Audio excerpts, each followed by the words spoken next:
నమస్తే, welcome to 99 TV. నేను సంచన. Telugu cinema ఇండస్ట్రీలో హీరో పుట్టినరోజు ఫ్యాన్స్ కు ఓ పండుగ. కానీ రామ్ చరణ్ పుట్టినరోజు అనగానే అది పండుగ కంటే ఎక్కువగా ఒక వేడుకలా, ఒక ఈవెంట్ లా మారుతుంది. అభిమానులు, సినీ వర్గాలు, సోషల్ మీడియా అందరూ కలిసి జరుపుకునే రోజు అవుతుంది.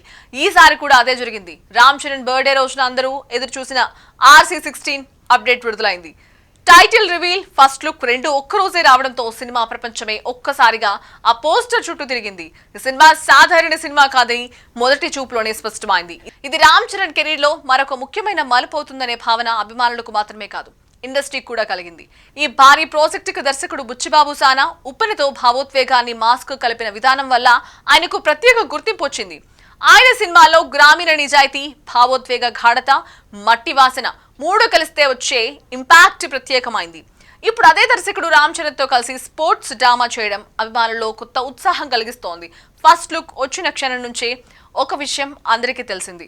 ఇది మనం ఇప్పటి వరకు చూసిన రామ్ చరణ్ కాదు, పూర్తిగా కొత్త అవతారంలో కనిపించాడు చరణ్. ముఖంలో కఠినమైన భావం, కళ్ళల్లో తీవ్ర పట్టుదల, శరీర భాషలో స్పష్టమైన కసి. ఇది గ్లామర్ షో కాదు, ఇది ఒక ఆటగాడి శ్రమ, చెమట, పోరాటం. RC16 కథ కేవలం క్రీడల గురించి మాత్రమే కాదు, ఇది ఓడిపోయిన తర్వాత తిరిగి లేచి నిలబడే ప్రయాణం, వెనక్కి వెళ్లిన జీవితాన్ని మళ్లీ ముందుకు నడిపే ధైర్యం.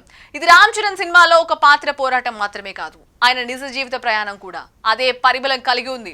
చిరంజీవి వంటి మహా స్టార్ కొడుకుగా వచ్చిన చరణ్ కు స్టార్డమ్ అంత సులభంగా రాలేదు. కానీ ఆయనే ఆ పరీక్షలను సాధనగా మార్చుకున్నాడు. మగధీరతో స్టార్ అయ్యాడు. రంగస్థలంతో ప్రదర్శనలో కొత్త లోతులు చూపించాడు.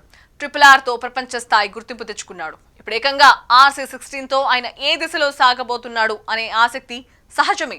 టైటిల్ రివీల్ కూడా బుచ్చిబాబు శైలికి తగ్గట్టుగానే వచ్చింది. మట్టి వాసన, గ్రామీణ పోరాటం, అర్బన్ స్టేడియం కాదు, నిజమైన గ్రౌండ్ జీవితం. ఫస్ట్ లుక్ చూస్తే రామ్ చరణ్ హీరోగా ఫోజులివ్వలేదు, జీవితం కోసం ఆడే ఆటగాళ్లా కనిపించాడు.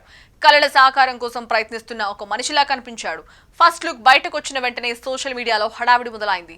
హైదరాబాద్ నుంచి చెన్నై వరకు కాదు, ఇంగ్లీష్ మాట్లాడే ఇంటర్నేషనల్ ఫ్యాన్స్ కూడా స్పందించారు. హ్యాష్ ట్యాగ్లు ఒక్కసారిగా ట్రెండ్ అయ్యాయి. అభిమానుల కామెంట్ ఒకటే, ఇది మాస్ సినిమా కాదు, ఇది చరణ్ నెక్స్ట్ లెవెల్ జర్నీ. ఇక రామ్ చరణ్ సినిమాల ఎంపిక ఎప్పుడు వేరేలా ఉంటుంది. రిస్క్ ఉన్న కథలను ఎంచుకోవడం ఆయన స్టైల్. RRR తర్వాత సేఫ్ గా కమర్షియల్ సినిమా చేయొచ్చు, కానీ చరణ్ అదే రూట్ ఎంచుకోలేదు. మళ్ళీ కంటెంట్ ఉన్న కథల వైపు వెళ్ళాడు. RC16 బాక్స్ ఆఫీస్ హిట్ అవుతుందా అనేది రేపటి ప్రశ్న. కానీ ఈ రోజు మాత్రం ఒక విషయం ఖచ్చితంగా నిలిచింది. రామ్ చరణ్ అభిమానులకు ఇచ్చిన ఫస్ట్ లుక్ గిఫ్ట్ కేవలం పోస్టర్ కాదు, అది ఒక హామీ. నా తదుపరి అడుగు మరింత బలంగా ఉంటుంది అన్న మెగా భావన. ఈ అప్డేట్ ఒక సినిమా విషయమే కాదు, ఇది రామ్ చరణ్ తన ఫ్యాన్స్ కి ఇచ్చిన కొత్త స్టేట్మెంట్.